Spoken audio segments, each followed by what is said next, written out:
पत्नी ने परिवार के साथ मिलकर डाइवोर्स का केस डाला।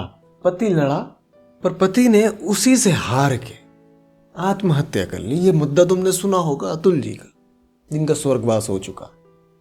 पर मैं तुम्हें कुछ बताने आया हूं, ऐसी कौन सी परिस्थिति होती है जहां पत्नी इतनी बड़ी दुश्मन बन जाए, जहां ये कहे जो उन्होंने नोट में लिखा है कि मरे नहीं तुम, मैं तो सुसाइड की तुम्हारी खबर का इंतजार कर रही थी। मर जाओ, तुम्हारा क्या होगा, तुम्हारा बाप भी ऐसे ही मरेगा और पैसे देने पड़ेंगे। ऐसा मतलब क्या होता है, जो ये वाइफ है ये बन जाती है बिल्कुल दुश्मन एकदम। ऐसा एक नहीं है, मेरे पास तो आते हैं और बताते हैं, जबकि कुछ महिलाएं तो बेचारी अपने मुंह से कहती कि सर वो रास्ता बताओ जहां इसका मैं जीवन खराब कर सकूं, तबाह करना चाहती हूँ, चाहे मर मैं भी जाऊं, इसको मैं नरक दिखा के रहूंगी जीवित रहते। तो ऐसा क्या होता है, ऐसे कौन से कारण होते हैं, कौन सी परिस्थिति ऐसी आती है कि वाइफ तुम्हारी, जो कि एक प्रेम संबंध में बनी होती है, जो तुम्हारी जीवन साथी होती है, जिस पर तुम इतना विश्वास कर लेते हो कि रात को मैं इसके साथ सोऊंगा। सोते व्यक्ति को मारना बहुत आसान है, लेकिन उसी के साथ सोए हो तुम रात को एक भरोसा करके, और बाद में कुछ ही महीने सालों में वो तुम्हारी खूंखार दुश्मन बन जाती है। ऐसा क्या होता है, कौन से कारण होता है? चलिए आप बताइए, सोच के बताइए, है एक भी दिमाग में? ध्यान से सुनना, शायद तुम्हें फ्यूचर में ये काम आ जाए। अगर तुम शादीशुदा नहीं हो तो अवेयर हो जाना थोड़ा सा इन कारण से, क्योंकि ये कारण अपने गृहस्थी जीवन में ना कभी भी मत लाने देना, नहीं तो सेम सिचुएशन हो सकती है। पर मैं नहीं चाहता भगवान ऐसा कभी करे। देखिए, यहाँ पर भी अलग अलग फैक्टर जिम्मेदार हैं। एक वो महिला है, ध्यान से सुनना, जो कभी 12वीं क्लास में थी, जिसने ग्रेजुएशन किया, बॉयफ्रेंड ने छोड़ा दूसरा बनाया, बॉयफ्रेंड ने छोड़ा दूसरा बनाया। ऐसी लड़कियों की संगत में पड़ गई जो पहले से ही काफी बॉडी काउंट जिनके हो चुके थे, अलग अलग बॉयफ्रेंड, अलग अलग संभोग, ये ऐसी हालत उनकी हो गई थी। उसमें पड़ी वो लड़की। एक लड़की की कहानी बता रहा हूँ तुम्हें मैं, कोई इमेजिन कर लो, कोई भी एक लड़की, उनने देखा कि भाई और लड़कियां बॉयफ्रेंड से पैसा लेती है, मजे लेती है, उसने भी ये कार्य शुरू कर दिया। अब होता क्या है, धीरे धीरे शादी की उम्र आई, अब लड़कों ने पैसे देना बंद कर दिए, तो उसने सोचा क्यों ना मैं शादी करूं, फिर डाइवोर्स ले लूंगी, एलिमनी आएगी। 2-4 ऐसी महिलाओं से भी उसका संपर्क हो गया।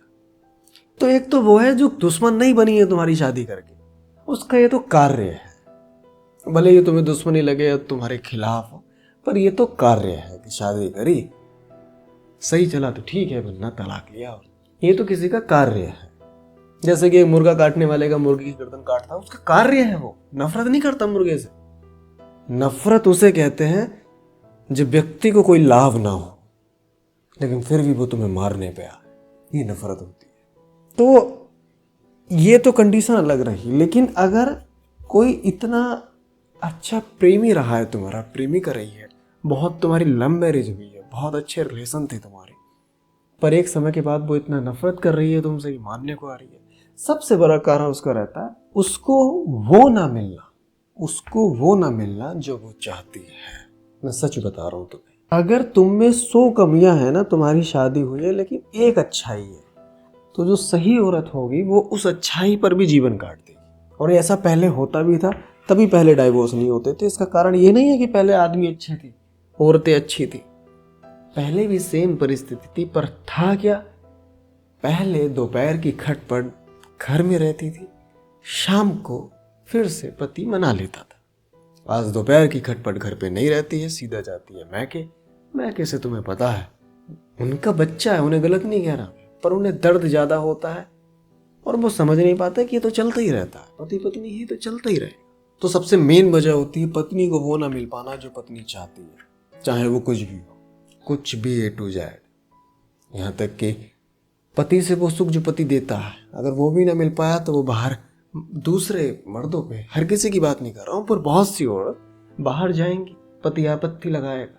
अब वो सुख लेने गई थी, लेकिन लगाव भी हो जाता है, भावनाएं भी जुड़ जाती है किसी बाहरी पुरुष के साथ। बस यहीं पे खटपट होगी, तलाक या फिर तुम्हारी हत्या। दूसरा आता है कि पति खुद ही अपनी पत्नी को जाने अनजाने में दुख उसकी सहन शक्ति से ज्यादा दे देता है, चाहे वो मानसिक हो, दिल पे ठोस हो या शारीरिक हो।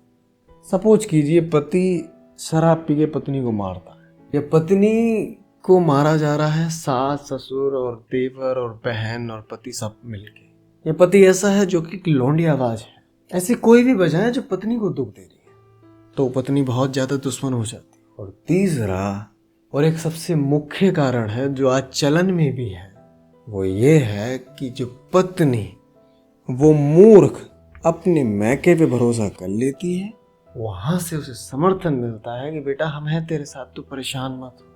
और यहीं बैठा एक चाणक्य सलाह देता है कि आप ऐसा करिए। ध्यान से समझना, एक पत्नी का अपने पति से पैसा लेना नफरत नहीं है, एक स्वयं की इच्छा है। बात समझे, स्वयं की इच्छा है कि यार इस पे बहुत ज्यादा है, मैं ज्यादा ले लेती हूँ, पर ये लिमिट बढ़ती जाती है जब उसे पता लगता है धीरे धीरे कि मैं तो हकदार ज्यादा की भी हूँ, ये तो अकेला ऐसे ही काट लेगा जिंदगी, मैं तो पूरी आधी संपत्ति बल्कि सारी संपत्ति की हकदार। फिर ग्रीड बढ़ती जाती है। यहाँ दुश्मनी नहीं है, यहाँ ग्रीड है, यहाँ चाहत है, यहाँ लालच आ जाता है।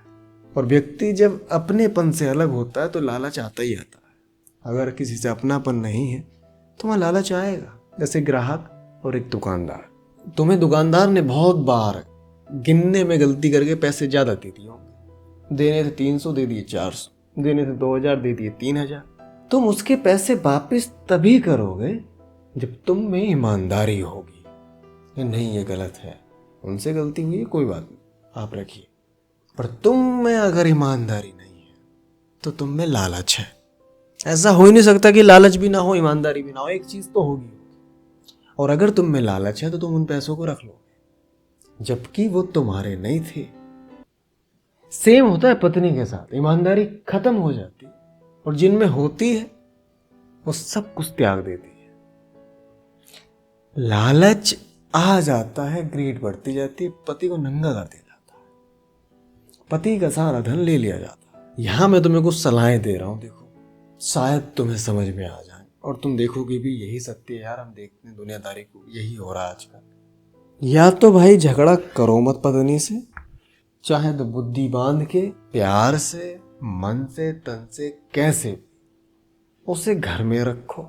और अगर झगड़ा हो भी जाता है तो सुबह का झगड़ा शाम तक निबट जाना चाहिए, क्योंकि ये समझो कोर्ट की सीढ़ी पे पैर रखना मतलब बहुत आगे तक बात पहुंच चुकी है। और मैके में फोन पहुंचना और ये खबर हो जाना कि मुझे तकलीफ हुई है, तो ये समझो कि ऑनलाइन फाइल लग चुकी है कोर्ट में। और अगर तुम्हें विश्वास है कि तुम्हारे ससुरालिया जो लड़की के माँ बाप हैं वो ऐसे हैं कि बिल्कुल मंद बुद्धि, जो लड़की ने कह दिया वो मान लिया, मेरी कोई औकात ही नहीं है, मैं इतना समझदार, मेरा कोई महत्व भी नहीं है, तो भाई सुबह का झगड़ा दोपहर से पहले पहले निपटा ले।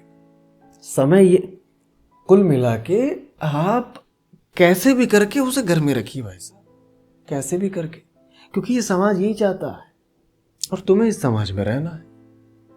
कहते हैं ये खाली लाइनें हैं, ये शब्द है कि पत्नी आ जाती है तो एक राइट हैंड आ जाता है, अब मैं थोड़े से जिम्मेदारियां उसे दूंगा। पर सच ये है कि जिम्मेदारियां तिगनी हो जाती, उसे संभालने की जिम्मेदारी, वो अकेली है, कुछ कर ना रही हो ये जिम्मेदारी, कोई घर पे ना आ जाए जो उसे हार्म कर दे ये जिम्मेदारी, वो गुस्सा ना हो गई हो, मान ना रही हो, उसके दिमाग में गलत ख्याल ना आ गए हो ये जिम्मेदारी। ये जिम्मेदारियों की ना पोट्री है ये राइट हैंड कुछ नहीं है, बल्कि एक हैंड काट दिया जाता है आदमी।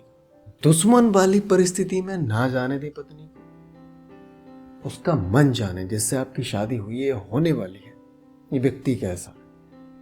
एक बहुत रामबाण तुम्हें सलाह दे रहा हूं, लड़की दौलत की लालची ना हो, पैसों की लोभी ना हो। एक्सपेंसेस खर्चीला होना और पैसों का लोभी होना ये दोनों अलग है। खर्चीली हो चल जाएगी पर समझदार भी हो, कहीं ऐसा ना हो मकान बेच के वो कपड़े ला रही है, इतनी खर्चीली भी ना चले, पर पैसों की लोभी नहीं होनी चाहिए। जो लड़की पैसों की लोभी नहीं होगी ना, तलाक का ख्याल उसके दिमाग में बहुत 0.111% आएगा, कभी फ्यूचर में आएगा ही नहीं, क्योंकि आधे से ज्यादा तलाक के ख्याल दौलत के लिए आए जा रहे। और सच बता रहा हूँ, मेरे पास जो अपॉइंटमेंट आती है उनसे मैं खुद से कहता हूँ, इतनी पीड़ा तुम्हें हो रही है पिछले 4 वर्षों से, तलाक क्यों नहीं लिया? कहाँ जाऊंगी सर, इनसे तो कुछ भी नहीं मिले, ये कुछ 1 रुपया नहीं देंगे, अभी नहीं देते ये तब क्या देंगे, कहाँ जाऊंगी, इतने कमा भी नहीं सकती। तो चीजें बहुत हैं, अगर तुम संभालना चाहो तो गृहस्थियाँ और भी चला रहे हैं और तुम भी चला सकते हो। बस करना क्या है, करना यही है कि ये 4 दीवारी में बात, और जिससे बात वो व्यक्ति, और जो बात वो पूरा मुद्दा अंदर रखना है। मुझे यकीन है तुम समझ गए होंगे। ना ही तो पत्नी को इतना दुख दो, ना ही उसकी संगत खराब करो, और जिसकी संगत पहले से खराब हो उससे विवाह ना करो। और बेहतर होगा विवाह के बाद एक अच्छे स्थान पर अपना निवास करो, क्योंकि समाज और वातावरण बहुत फर्क डालता है। नमस्कार।